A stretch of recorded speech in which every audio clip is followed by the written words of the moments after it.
नमस्कार, मैं संतोष राम मेहता यानी कि सारे मिलियन। तो दोस्तों आज बात करते हैं यूएफओ एंड विक्रम लैंडर या चंद्रयान 3 प्रज्ञान रोवर, इस बारे में। मेन आज का टॉपिक है यूएफओ। बातें कुछ थोड़ी अड़ी टेढ़ी रहती है, इसलिए समझने में आपको थोड़ा बहुत पिछले कुछ एपिसोड देखना पड़ेगा या थोड़ा ध्यान देके सुनना पड़ेगा। अभी इस बात को आपने कहीं ना कहीं सुना है ना कि यूएफओ आते हैं इस धरती पे, ये सुना है, कहीं ना कहीं सुना होगा। देखो ये सारी चीजें नहीं होती तो बातें कैसी बनती, न्यूज कैसी आती, नहीं होता ना।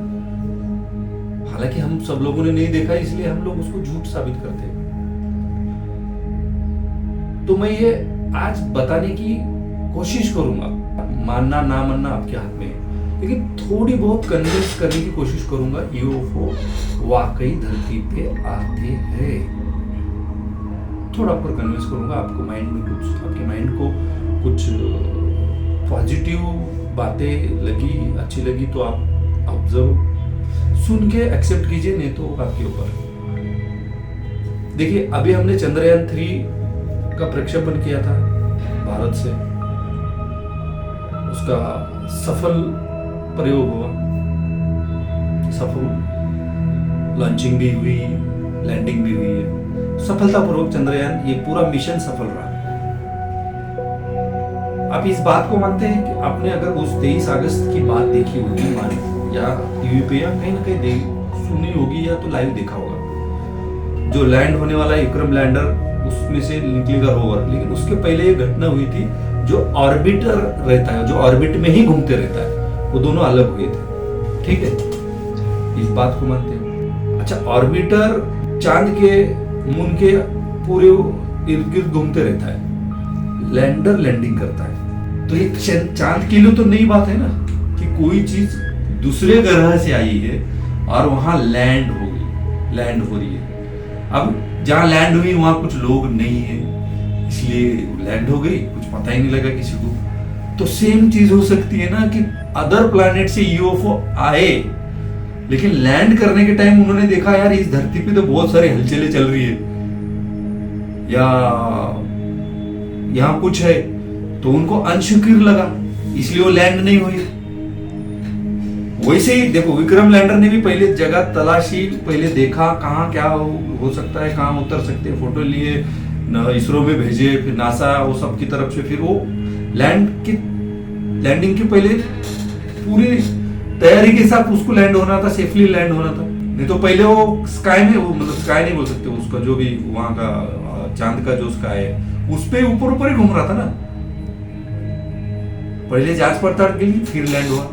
सेम चीज यूएफओ को नहीं हो सकती है। वो आए दूसरे प्लैनेट से, धरती पे उतरने की कोशिश की और उनको देखा यार ये तो सेफ नहीं है, वो आए और फटाके से ऊपर के ऊपर ही निकल गए। इस बात को मानते हो कि नहीं, सही बताइए, ये हो सकता है कि नहीं, हो बताइए। अच्छा, अभी चांद पे जीवन है नहीं है ये बात पता लगेगी। अगर वहां पे जीव होता, समझो हमारे अभी जो दक्षिण ध्रुव में हमने जो विक्रम लैंडर की लैंडिंग थी, वहां पर अगर जीव होते, अच्छा जैसे हम इंडिया में इस अर्थ पे बैठकर मून के वहां के विक्रम लैंडर को ऑपरेट कर रहे हैं ना, सेम चीज हो सकती है ना। जो यूएफओ मतलब विक्रम लैंडर जो समझो उनका यान, उनका मिशन, उनको उनके ग्रह से ऑपरेट करते होंगे। सपोज विक्रम लैंडर लैंड होते होते, कैमरा तो देख ही रहता, उनको अगर वहां धरती की जैसी हलचल दिखती, लोग दिखते, गाड़ियां भाग रही है, फ्लाइट है, तो क्या हम उस हमारे लैंडर को उतरते वहां पे? इसरो के वैज्ञानिक क्या करते, वापस बुलाते या ऑर्बिट में छोड़ते? मेरे को नहीं लगता कि वो उतारते, या उतारने से पहले कुछ भी हो सकता, वो सोचा नहीं ना, क्योंकि इसरो के वैज्ञानिक या किसी ने सोचा भी नहीं होगा भाई चांद पे अगर वाकई इंसान या दूसरी मतलब वो एलियंस होंगे तो हमको हमारे लैंडर को उतारना है कि नहीं, प्रज्ञान रोवर भी और क्या, वो तो आमले उड़ जाता। ये कभी सोचा नहीं ना हमने, उन्होंने भी नहीं सोचा होगा। सेम थिंग, पृथ्वी के ऊपर जब ये यूएफओ थे, वहां के भी लोगों ने नहीं सोचा होगा कि यार वहां इंसान रहेंगे या है नहीं है, इसलिए वो कंफ्यूज हो गए, वो आते और चले जाते हैं। तो मेरा मानना है कि है एलियंस तो है, मैं बार बार बोलता हूँ हम सब एलियंस है।